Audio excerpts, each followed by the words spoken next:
Wow, this week's news stories, they really hit hard, didn't they? It's like, the world just decided to shake things up a bit, literally and figuratively. It really does feel that way, doesn't it? We got earthquakes, we're talking about orphanages, there's that attack on the journalist, and even, well, a falling statue. Yeah, it's a lot to unpack. It is. We're going from Turkey and Syria to orphanages around the world, then over to China, Italy, Japan, and even Prague.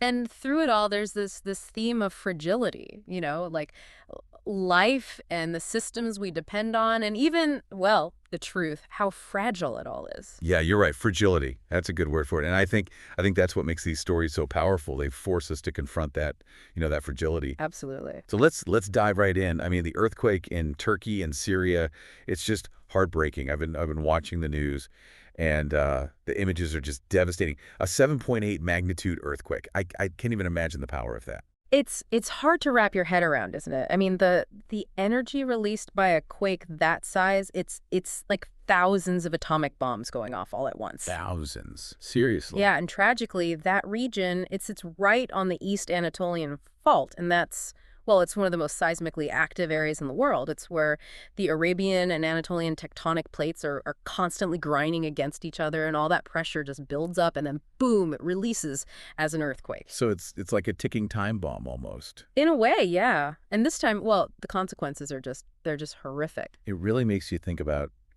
about how vulnerable we are to these forces of nature. It does.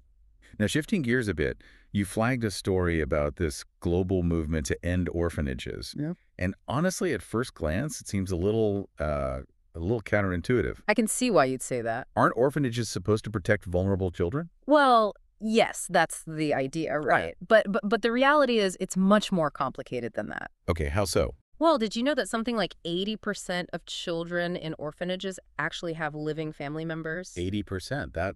That's surprising. It is. And what this movement is saying is that institutionalization, even when it's done with the best of intentions, it can still cause long-term harm to a child's development.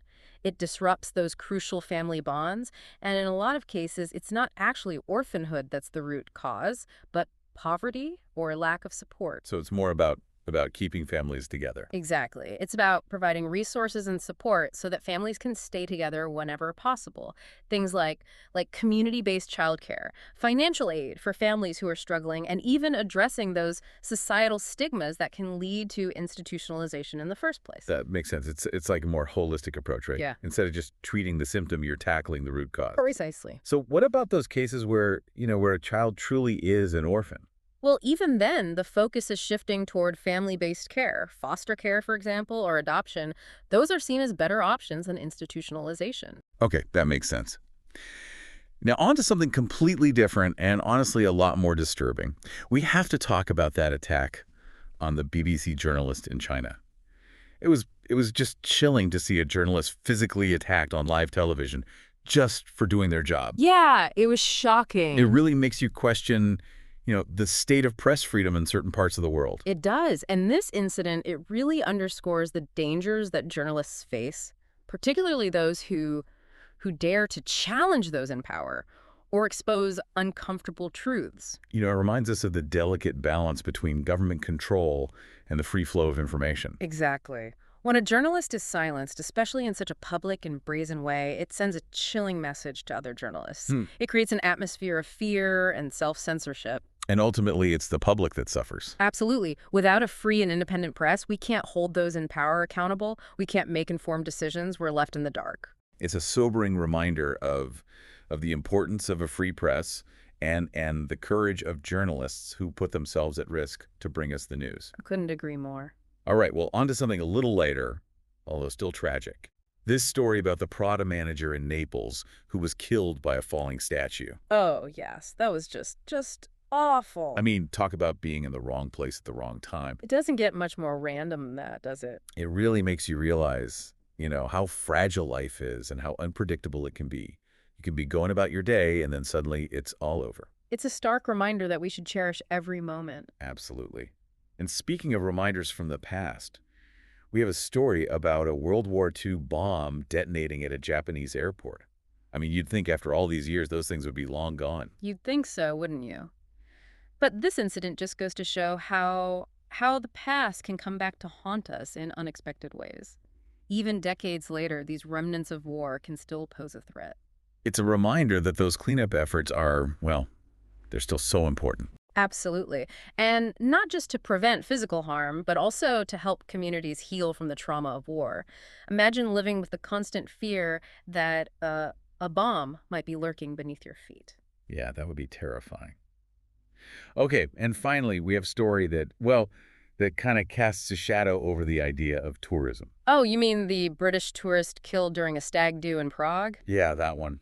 A vodka bottle attack. What a senseless tragedy. It is. And it reminds us that even when we're on holiday, we need to be aware of our surroundings and take precautions. Especially when alcohol is involved. It seems like so many of these altercations, they escalate because people are, they're not thinking clearly. That's certainly a factor in many cases. It's a sad reminder that tragedy can strike anywhere, anytime. True. Well, we've covered a lot of ground here. Earthquakes, orphanages, press freedom, random accidents, the legacy of war, and even violence on holiday. It's a lot to process. It is. But it's important to engage with these stories even when they're difficult. I agree. So for you, what stands out from all of this? Despite how different all these stories are, they all seem to point to the same thing, the importance of connection. Connection to our loved ones, connection to our communities, and connection to the wider world. And awareness. Awareness of the risks around us, awareness of the suffering of others, and awareness of the forces that shape our lives. That's beautifully put. So to our listeners out there, we hope this deep dive has given you a new perspective on the world around us. Maybe it's sparked some questions, or maybe it's made you want to delve deeper into some of these stories. Whatever it is, we encourage you to keep the conversation going. That's right. Stay curious. And until next time, take care.